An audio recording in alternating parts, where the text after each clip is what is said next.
Dear 12th standard students, in this video we are going to learn the third sum from the exercise 7.1. The question is a particle moves along a time according to the law s of t equal to 2t cube minus 9t square plus 12t minus 4, where t is greater than 0. At what time the particle changes its direction?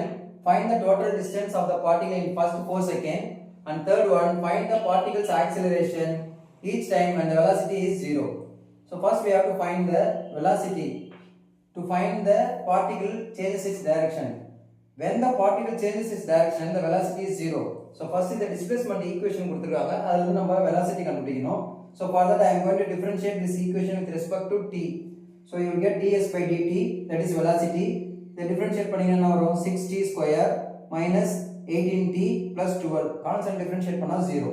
When we substitute the value of v as 0, you will get one quadratic equation 6t square minus 18t plus 12 equal to 0. இப்போ இந்த equation full 6 ஆல divide பண்ணிடலாம். Divide பண்ணினா you will get t square minus 3t plus 2 equal to 0. The factorize பண்ணி solve பண்ணினா you will get the time as t equal to 1 and 2.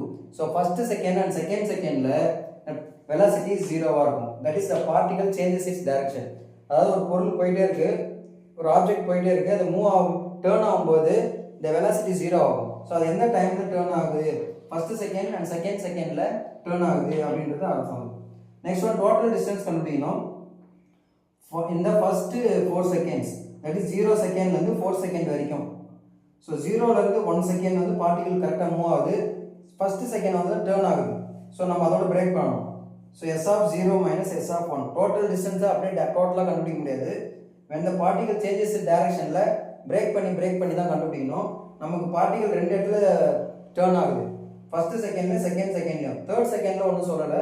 So இங்கே தான் நம்ம கண்டினியூவாக பண்ணிக்கலாம். So s of 0 minus s of 1 plus s of 1 plus s of 2 sorry minus s of 2 and modulus of s of 2 minus s of 4. S means distance இல்லையா, displacement. So இந்த 4 values கண்டுபிடிக்கணும். S of 0 1 2 4 substitute பண்ணுங்க இந்த ஈக்குவேஷனில். S of 0 பண்ணிங்கன்னா minus 4, S of 1 ஓட value 1, S of 2 அதோடைய value 0, S of 4 ஓட வேல்யூ 28. இப்போ இந்த ஃபார்முலா சப்ஸ்டிட்யூட் பண்ணுங்க. -4 -1 -4 minus of -1 -1 இதை ஆட் பண்ணினா -5 மாடுலஸ் விட்டு வரப்போ பாசிட்டிவா எடுத்துக்கணும். ஸோ இங்கே 1 + 28 இதில் ஆட் பண்ணினா 34 metre. So this is total distance travelled by the object. Then acceleration கேட்டிருக்காங்க. Acceleration when the velocity is 0. at the time velocity எப்போ 0 ஆகுது? 1 and second secondல, first second and second secondல.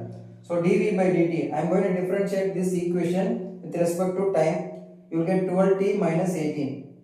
இதில் time 1 and 2 போட்டிங்கன்னா you will get the answer as minus 6 meter per second square. Then t equal to 2 போடும்பொழுது plus 6 meter per second square. So these are the two accelerations. That's all. Thank you.